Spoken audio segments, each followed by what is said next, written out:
Benjamin നെതന്യാഹുവിന്റെ greater Israel സംബന്ധിച്ച പ്രസ്താവനകളും അതേ തുടർന്നുണ്ടായ അന്താരാഷ്ട്ര പ്രതികരണങ്ങളും ലോകശ്രദ്ധ ആകർഷിച്ചിരിക്കുകയാണ്. ചൊവ്വാഴ്ച വൈകുന്നേരം i24 ന്യൂസ് നൽകിയ അഭിമുഖത്തിലാണ് നെതന്യാഹു ഈ ആശയത്തോട് തനിക്ക് ബന്ധമുണ്ടെന്ന് സ്ഥിരീകരിച്ചത്. ഈ പ്രസ്താവന ഗൾഫ് മേഖലകളിലും ആഗോളതലത്തിലും വലിയ ചർച്ചകൾക്ക് വഴിവെച്ചിരിക്കുന്നു. അറബ് രാജ്യങ്ങൾ കൂട്ടമായി ഈ പ്രസ്താവനയെ അപലപിക്കുകയും മേഖലയിലെ സമാധാനത്തിന് ഇത് ഭീഷണിയാണെന്ന് മുന്നറിയിപ്പ് നൽകുകയും ചെയ്തിട്ടുണ്ട്. ബൈബിളിലെയും സയനിസ്റ്റ് ചരിത്രങ്ങളിലെയും പരാമർശങ്ങൾ അടിസ്ഥാനമാക്കി വിപുലീകരിക്കപ്പെട്ട ഇസ്രായേൽ രാജ്യമാണ് ഗ്രേറ്റർ ഇസ്രായേൽ എന്നതുകൊണ്ട് ഉദ്ദേശിക്കുന്നത്. ഇന്നത്തെ Jordan, Lebanon, Syria, Egypt, Iraq, Saudi Arabia എന്നിവിടങ്ങളിലെ ചില ഭാഗങ്ങൾ ഉൾപ്പെടുന്ന ഒരു ഭൂപടമാണ് ഈ ആശയം മുന്നോട്ട് വെക്കുന്നത്. ഇസ്രായേലിലെ തീവ്ര വലതുപക്ഷ വിഭാഗങ്ങൾക്കിടയിൽ ഈ ആശയം ഇപ്പോഴും സജീവമാണ്. തങ്ങളുടെ ചരിത്രപരവും മതപരവുമായ അവകാശങ്ങളെ അടിസ്ഥാനമാക്കി ഈ പ്രദേശങ്ങൾ പിടിച്ചെടുക്കാനും ഭരിക്കാനും അവർ ആഗ്രഹിക്കുന്നു.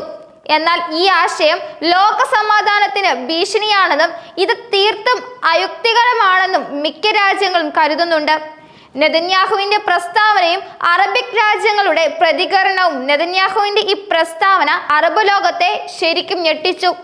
Saudi Arabia, Qatar, Jordan, Egypt തുടങ്ങിയ പ്രമുഖ രാജ്യങ്ങൾ പ്രസ്താവന ഇറക്കിയതിനെ വളരെയേറെ അപലപിച്ചു. നെതന്യാഹുവിന്റെ ഈ പ്രസ്താവന പ്രാദേശികവും ആഗോളവുമായ സമാധാനത്തിന് തന്നെയാണ് ഭീഷണിയെന്ന് അവർ ഒറ്റക്കെട്ടായി നിലപാടെടുത്തു. നെതന്യാഹുവിന്റെ പരാമർശങ്ങളെ ജോർദാൻ വിദേശകാര്യ മന്ത്രാലയവും അപലപിച്ചു. ഈ പ്രസ്താവനകൾ അപകടകരവും പ്രകോപനപരവുമാണെന്ന് ജോർദാൻ വ്യക്തമാക്കി. ഇത് മേഖലയിലെ സമാധാനം തകർക്കാൻ ലക്ഷ്യമിട്ടുള്ള ഒരു ശ്രമമാണെന്നും അവർ കൂട്ടിച്ചേർത്തു. കൊയ്റോ ഇസ്രായേലിനോട് ഔദ്യോഗികമായി വിശദീകരണം തേടി.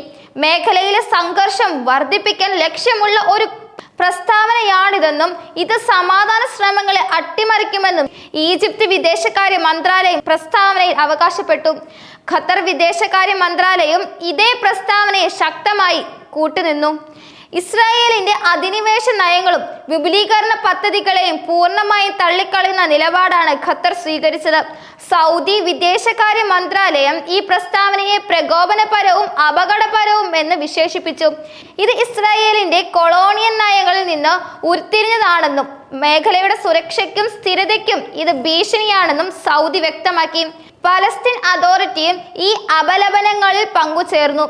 ഈ പ്രസ്താവന തങ്ങൾ നിരാകരിക്കുന്നുവെന്നും ഇത് പ്രദേശത്തിന്റെ സുരക്ഷയ്ക്ക് ഭീഷണിയാണെന്നും അവർ ഒറ്റക്കെട്ടായി പറഞ്ഞു.